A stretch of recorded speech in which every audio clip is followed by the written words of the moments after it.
안녕하세요. 초보 공인중개사 여러분, 또 요번에 35회 합격하신 합격자분들 합격을 일단 진심으로 축하드립니다. 공인중개사 저는 이제 17년을 했고요. 처음에 저도 중개업에 시작을 하면서 실무적인 부분을 누구한테 배울 기회가 없거든요.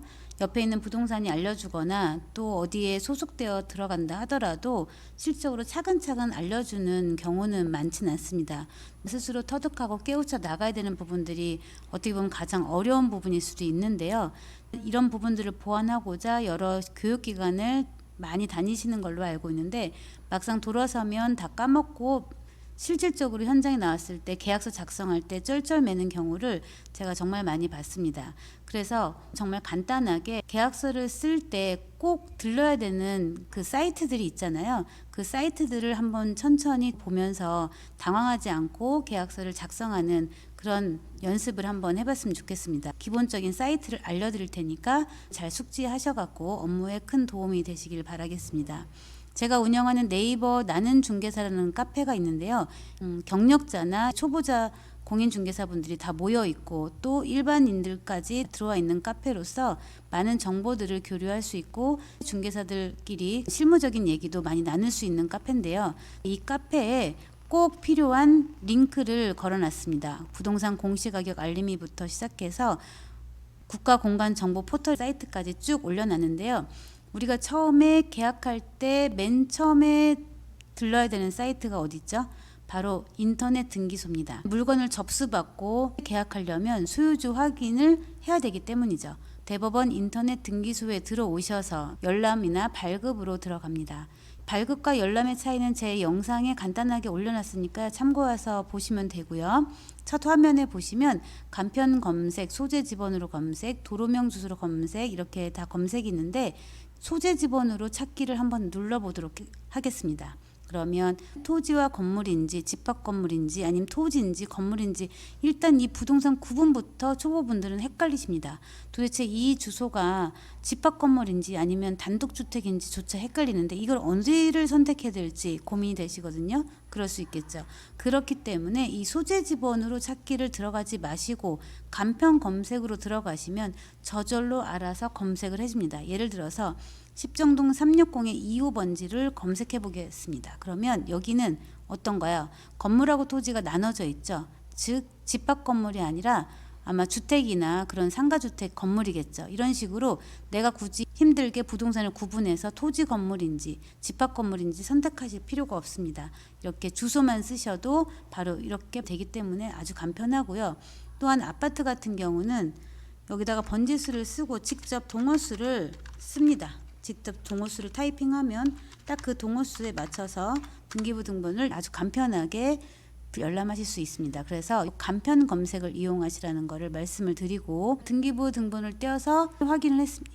그 다음에 해야 될 일은 건축물 대장을 실무에서 안 떼는 경우가 상당히 많아요. 왜냐하면 보통 아파트 하시는 분들은 아파트는 건축물 대장을 크게 떼지 않는 경우가 많거든요. 공동주택에 불법 건축물이 달려져 있거나 그런 경우 적기 때문에 잘 안 떼시는데, 일단 기본적으로 그렇다 하더라도 등기상 증명서를 떼고 건축물 대장도 떼는 거를 습관으로 들이시는 게 좋습니다. 그럼 나는 중개사를 통해서 건축물 대장을 떼는 사이트에 들어가 보겠습니다.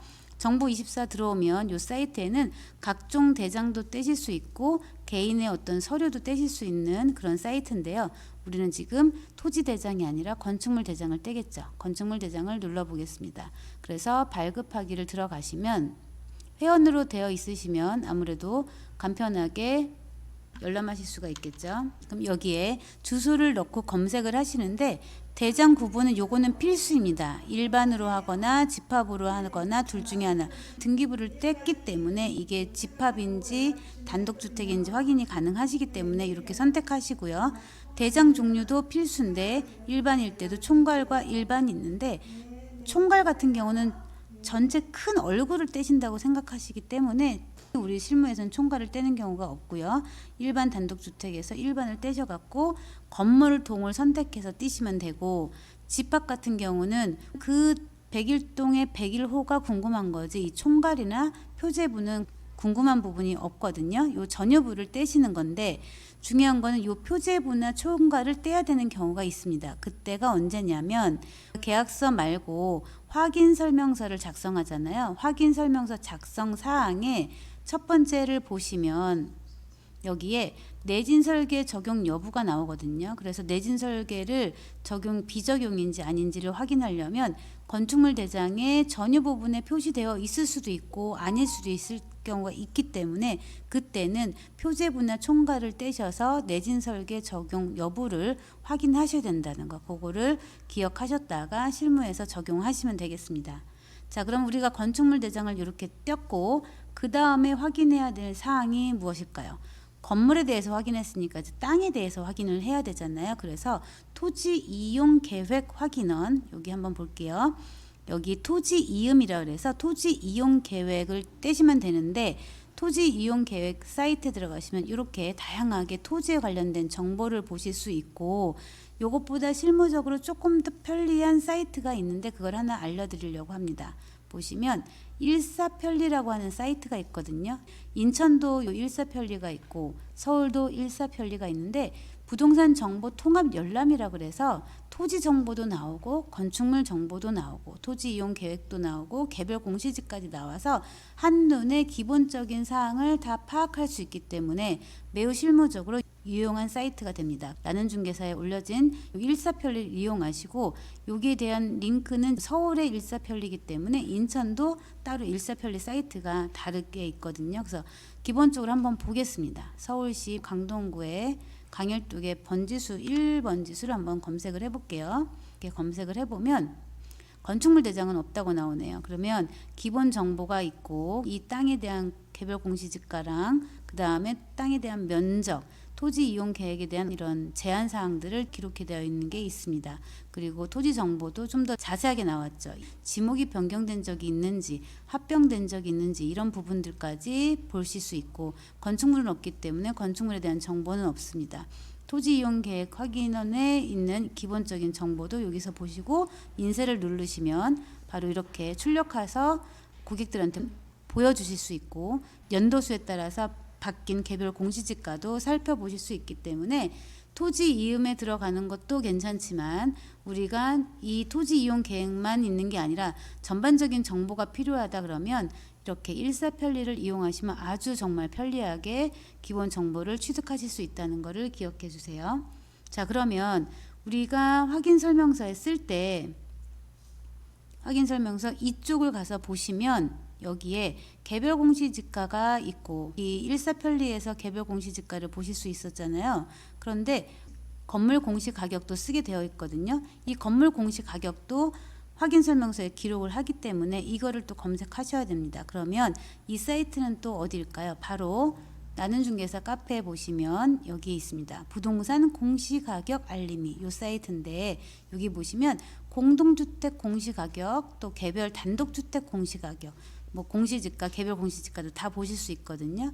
그래서 만약에 빌라나 아파트라면 공동주택 공시가격 눌러서 검색을 하시면 되는데 도로명 검색, 지번 검색 이렇게 나왔는데 우리가 등기부 등본에는 주소 자체가 지번으로 되어 있기 때문에 지번으로 검색하시는 게 훨씬 편리하다라는 거 지번으로 검색을 해보십니다. 여기는 아파트이기 때문에 101동에 101호의 공동주택 가격을 열람한다면 전용 면적이 나오고 그 다음에 공동주택 가격이 이 공동주택 가격을 보고 확인 설명서에 있는 이 부분을 기록을 하시면 됩니다.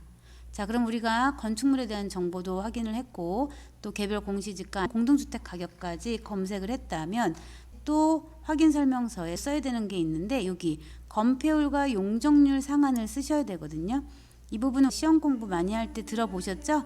요 건폐율 상한과 용적률 이렇게 출력을 해놓고 그냥 책상 앞에 놓고 보시면 되는데 이거를 착각하셔서 상한이라고 써 있는데도 불구하고 건축물 대장에 써 있는 그 숫자를 쓰시는 경우가 있더라고. 근데 그게 아니라 상한이기 때문에 상한을 써주시는 겁니다. 이 주거 지역에 맞는 건폐율 용적률 상한을 쓰시는 거거든요. 요거는 실제로 어디서 찾으실 수 있냐 하면은 인천 같은 경우는 인천시 도시계획 조례에 있습니다. 직접 한번 네이버에서 찾아볼게요.